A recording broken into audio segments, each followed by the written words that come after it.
Assalamualaikum warahmatullahi wabarakatuh. Perkenalkan, nama saya Afrian Saroni Saputra dengan NIM 241224053. Di sini saya akan menjawab beberapa pertanyaan mengenai manajemen layanan pelanggan. Yang pertama yaitu jelaskan mengapa layanan pelanggan merupakan elemen strategis dalam mempertahankan loyalitas pelanggan dan keunggulan kompetitif sebuah bisnis. Berikan contoh nyata dari bisnis di Indonesia yang sukses membangun brand melalui layanan pelanggan. Yang pertama yaitu membangun hubungan jangka panjang. Layanan yang baik membuat pelanggan merasa dihargai, sehingga mereka lebih loyal dan tidak mudah pindah ke kompetitor. Yang kedua, menciptakan pengalaman positif. Produk bagus saja tidak cukup. Tentu pengalaman saat membeli, mengadu, atau bertanya juga harus menyenangkan. Ini merupakan citra brand di mata pelanggan. Yang ketiga, meningkatkan word of mouth. Pelanggan yang puas cenderung merekomendasikan bisnis ke orang lain, memperluas pasar tanpa biaya iklan besar. Yang keempat, menjadi pembeda di pasaran. Di tengah produk atau jasa yang hampir sama kualitasnya, layanan pelanggan adalah faktor pembeda utama. Yang kelima, yaitu mengurangi biaya akuisisi pelanggan. Mempertahankan pelanggan lama jauh lebih murah daripada mencari pelanggan baru. Pelanggan loyal juga cenderung melakukan pembelian berulang. Contohnya yaitu Gojek sukses membangun brand kuat di Indonesia lewat layanan pelanggan yang cepat dan solutif. Misalnya saat terjadi masalah transaksi atau kesalahan pengantaran, Gojek segera memberikan kompensasi atau penyelesaian yang ramah tanpa memperpanjang masalah. Ini membuat pengguna merasa dihargai dan tetap loyal. Soal yang kedua, berikan simulasi naratif dalam bentuk percakapan pendek antara staf layanan pelanggan dengan pelanggan yang kecewa. Jelaskan bagaimana staf tersebut menggunakan komunikasi verbal dan nonverbal yang efektif untuk menenangkan situasi. Contoh dari pelanggan. Mas, ini pesanan saya kenapa ya baru diantar? Saya sudah pesan dari tadi loh. Pesanan saya sudah datang terlambat lebih dari 1 jam. Ini merusak nafsu makan saya. Staf komunikasi verbal. Baik Ibu, Pak, saya sungguh memahami kekecewaan Anda. Saya minta maaf sekali atas ketidaknyamanan ini dan kami sangat menghargai waktu Anda. Izinkan saya untuk membantu menyelesaikan masalah ini secepatnya.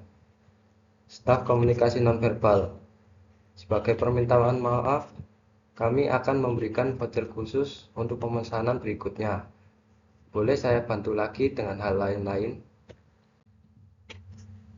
Penjelasan untuk staf layanan pelanggan menggunakan komunikasi verbal yang efektif dengan cara yaitu mendengarkan secara aktif dan menggunakan bahasa yang sopan, ramah, hangat, dan pemilihan kata yang baik, juga berempati. Memberikan solusi dalam permasalahan. Untuk staf yang menggunakan komunikasi nonverbal yang efektif dengan menggunakan nada bicara yang tenang dan stabil, juga menunjukkan ekspresi tersenyum, postur tubuh terbuka, dan kontak mata. Soal yang ketiga, dari seluruh 7 materi yang telah Anda pelajari, apa keterampilan layanan pelanggan yang menurut Anda paling penting untuk dikuasai di dunia kerja? Jelaskan alasan Anda secara reflektif dan berikan contoh penerapannya dalam konteks bisnis digital. Menurut saya, keterampilan mendengar aktif adalah yang paling penting. Alasannya yaitu yang pertama, banyak masalah pelanggan terjadi karena staf tidak benar-benar memahami apa yang dibutuhkan pelanggan. Yang kedua, mendengarkan aktif berarti tidak hanya mendengarkan kata-kata, tapi juga menangkap emosi dan kebutuhan di baliknya. Contoh penerapan di bisnis digital yaitu pada bisnis e-commerce. Contohnya seperti Tokopedia maupun Shopee. Staf layanan pelanggan perlu mendengarkan keluhan pelanggan tentang produk rusak maupun produk yang tidak sesuai dengan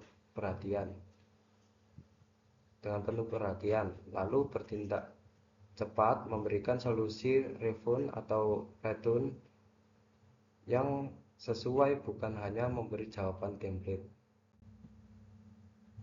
Soal yang keempat yaitu jelaskan bagaimana kegagalan dapat menyelaraskan komunikasi verbal dan nonverbal dapat menimbulkan kesalahpahaman dalam layanan pelanggan. Berikan satu contoh konkret dan alasan mengapa hal tersebut terjadi serta bagaimana perbaikannya. Seorang staf customer service mengatakan, ini untuk infonya mati total dan saya tidak bisa memperbaikinya, dengan menguap dan melihat jam dinding. Analisisnya yaitu yang pertama, staf customer service tidak mendengarkan secara aktif seolah tidak peduli dengan masalah pelanggan. Yang kedua, staf customer tidak mengucapkan permohonan maaf. Yang ketiga, tidak memberikan solusi kepada pelanggan. Yang keempat, menggunakan ekspresi yang mengantuk dan gestur tubuh yang lemas, juga tidak menatap ke arah pelanggan. Perbaikannya yaitu seharusnya customer service mendengarkan secara aktif apa yang menjadi masalah utama, lalu memohon maaf dikarenakan tidak dapat memperbaiki handphone tersebut. Juga staf customer service seharusnya menunjukkan kontak mata, ekspresi sedih, postur tubuh terbuka, gestur tubuh tegap, dan menggunakan bahasa yang sopan yang hangat untuk menunjukkan rasa berempati. Soal kelima, Anda menghadapi pelanggan yang menunjukkan kombinasi perilaku decisif dan ekspresif. Bagaimana strategi layanan yang harus Anda gunakan untuk menghadapi pelanggan dengan tipe gabungan seperti ini? Tunjukkan langkah komunikasi dan pendekatan layanan secara logis. Karakter pelanggan decisif yaitu suka mengambil keputusan cepat dan hasil konkret. Sedangkan ekspresif itu menunjukkan emosional, suka apresiasi dan perhatian pribadi. Strategi layanan yang digunakan, langkah pertama yaitu dengan cara mendengarkan secara aktif, beri perhatian penuh pada apa yang mereka katakan. Langkah kedua, menunjukkan rasa hormat pada opini mereka dan cepat memberikan solusi konkret atau memenuhi kebutuhan decisif.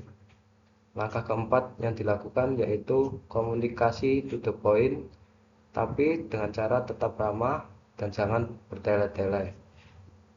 Langkah yang keempat yaitu dengan cara menunjukkan antusiasme dan dalam menyampaikan solusi, buat mereka itu merasa dihargai.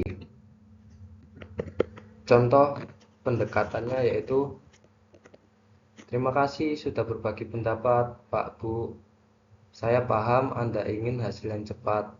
Ini yang kami bisa lakukan segera untuk Anda. Lalu memberikan solusi. Bagaimana menurut Anda? Apakah ini sesuai dengan yang Anda harapkan? Sekian dari saya. Saya mengucapkan mohon maaf bila ada salah kata. Saya pamit undur diri. Wassalamualaikum warahmatullahi wabarakatuh.